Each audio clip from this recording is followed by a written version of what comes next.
कक्षा 3 की हिंदी की पाठ्यपुस्तक रिमझिम भाग 3 का 5वां पाठ बहादुर बिट्टू।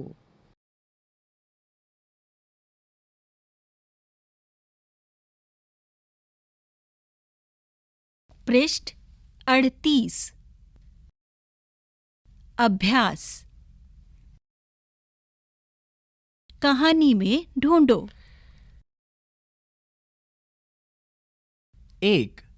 शेर किसान से क्या लेने गया था? 2. शेर ने बिट्टू को राक्षसी क्यों समझ लिया? 3. बैल की जान कैसे बच गई?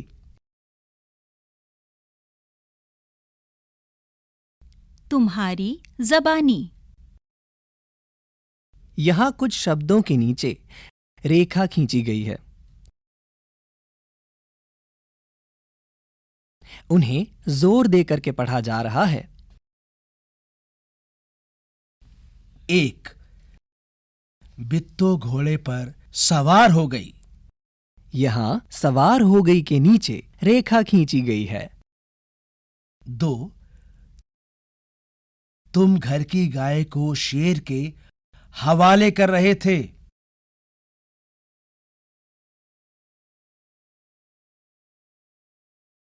यहां हवाले कर रहे थे के नीचे रेखा खींची गई है। 3. आज एक राक्षसी से पाला पड़ गया।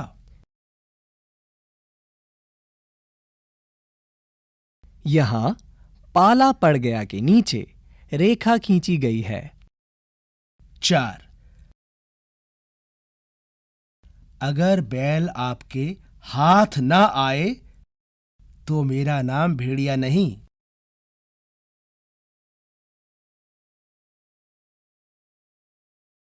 यहां हाथ न आए के नीचे रेखा खींची गई है। 5.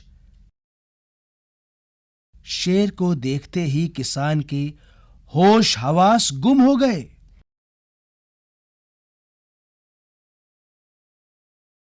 यहां होश हवास गुम हो गए के नीचे रेखा खींची गई है। बेचारा भेड़िया। 1. शेर तो डर कर भाग गया। सोचो तो भेड़िए का क्या हुआ होगा? 2. शेर किसान के पास कितनी बार गया था? कहानी देखे बिना बताओ। पृष्ठ 39। खाली जगह में क्या आएगा? 1. मेरी छत पर मोर आया। 2. मेरी छत पर मोरनी आई।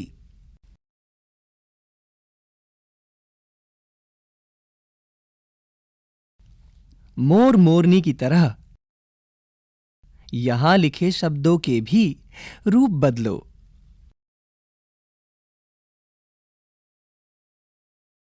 औरत, रिक्त स्थान। शेर, रिक्त स्थान। बच्चा, रिक्त स्थान। घोड़ा, रिक्त स्थान। मछुआरा,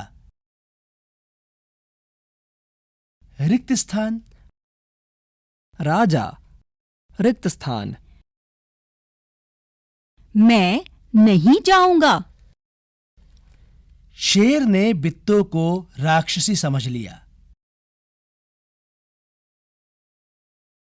वह खेत में नहीं जाना चाहता था, पर भेड़िए के समझाने पर वह राजी हो गया।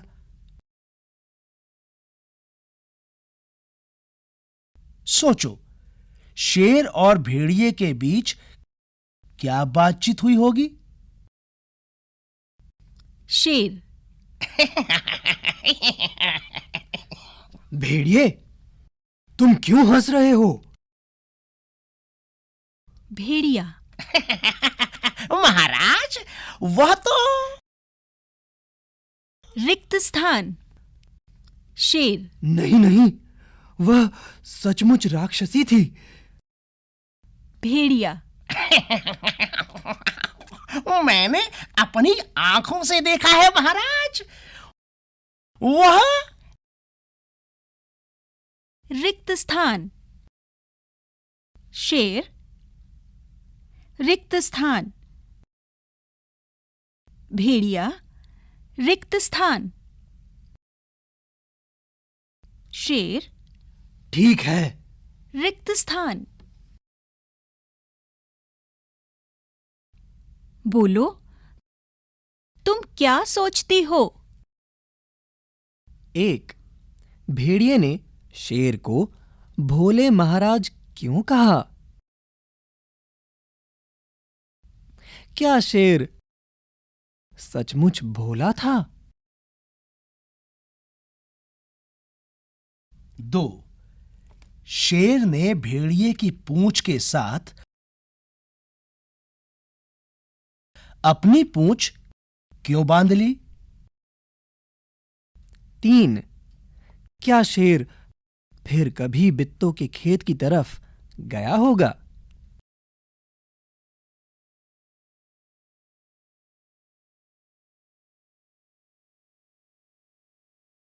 हाँ तो क्यों? नहीं तो क्यों? 4. बित्तों की हिम्मत तुम्हें कैसी लगी? अगर तुम बित्तों की जगह होती तो शेर से कैसे निपटती?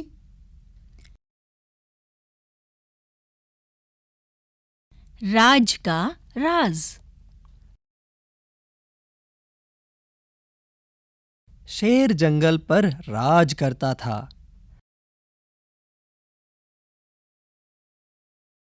मेरा राज किसी से न कहना।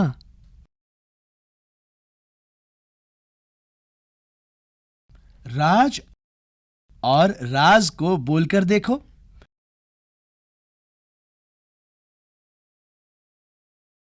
दोनों के बोलने में फर्क है ना? 1. कहानी में से ऐसे ही ज पर लगे नुक्ते वाले शब्द ढूंढो। रिक्त स्थान। 2. अब अपने मन से सोचकर ज पर लगे नुक्ते वाले 5 शब्द लिखो। रिक्त स्थान। अगर ऐसा होता तो? 1. अगर तुम शेर की जगह होती तो क्या करती?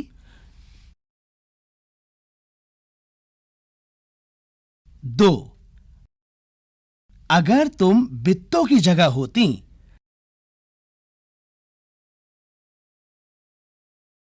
तो शेर से कैसे निपटती?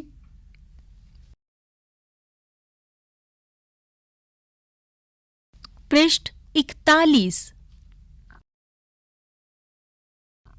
पहचानो तो? कहानी में तुमने दरांती का चित्र देखा। यहां ऐसे ही कुछ और औजारों के चित्र दिए गए हैं। उन्हें पहचानो और बॉक्स में दिए शब्दों में से सही शब्द ढूंढकर चित्रों के नीचे लिखो। पेचकस, खुरपी,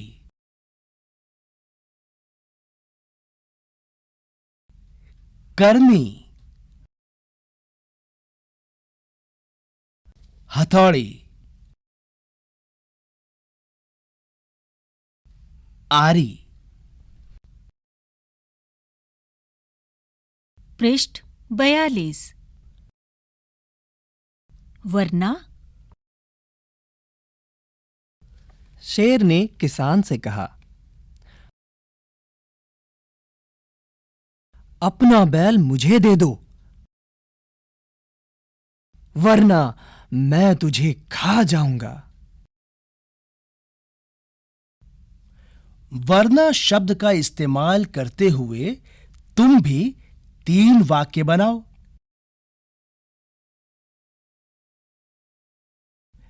रिक्त स्थान। हम किसी से कम नहीं। कई जगहों पर गांवों में औरतें खेतों में भी काम करती हैं। तुम्हारे आसपास की औरतें और लड़कियां क्या-क्या काम करती हैं?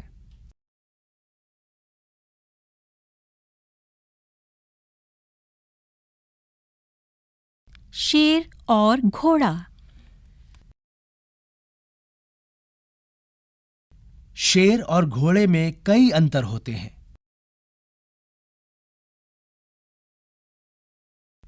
ध्यान से सोचकर यहां तालिका में लिखो।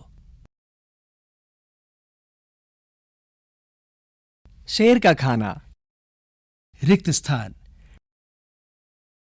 घोड़े का खाना, रिक्त स्थान। शेर का घर, रिक्त स्थान। घोड़े का घर, रिक्त स्थान। शेर का रंग, रिक्त स्थान।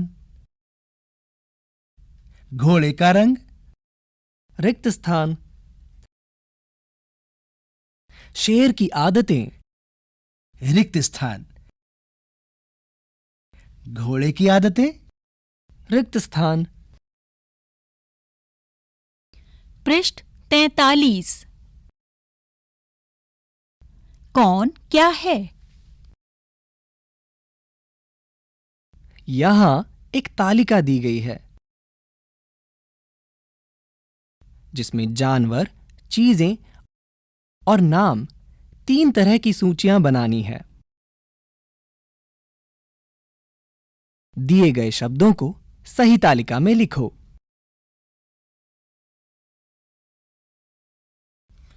किसान,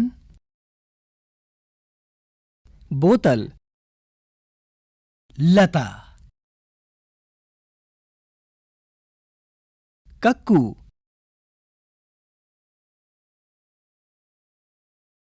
केला, कलम, राजू,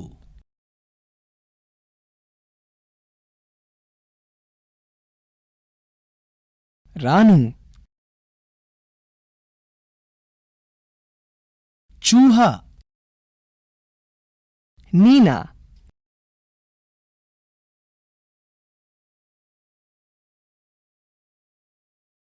शेर, जूता, चारपाई, पगड़ी, खरगोश, करेला, छलनी, बित्तो,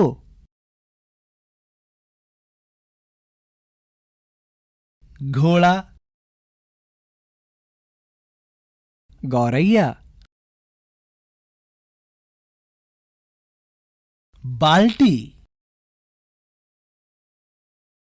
पीपल,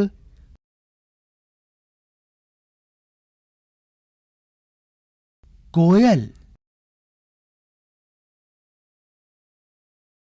नीम, किताब, दरांती।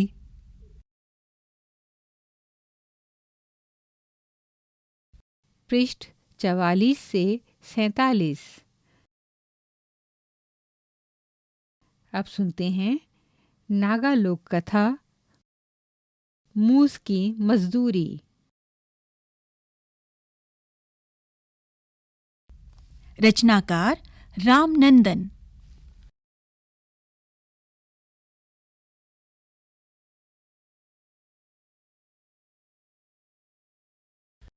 यहां पर एक चित्र दिया गया है।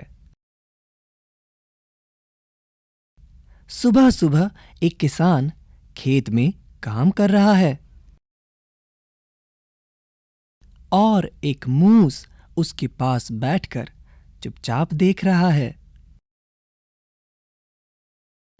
पृष्ठ 45। बहुत समय पहले की बात है। उस समय आदमी के पास धान नहीं था। सबसे पहले आदमी ने धान का पौधा एक पोखरी के बीच में देखा।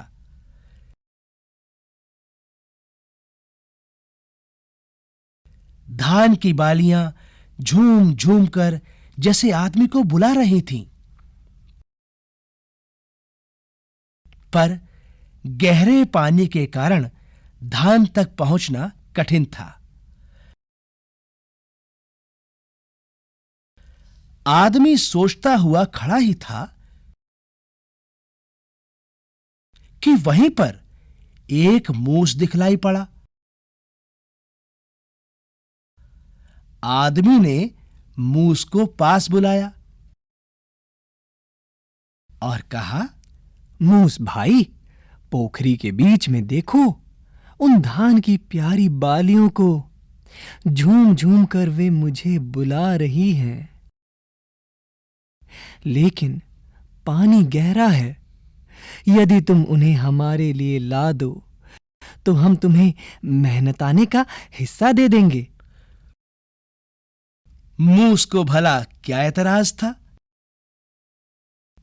वह सरसर तैर गया और बालियों को दांतों से कुतर कुतर कर किनारे पर लाने लगा।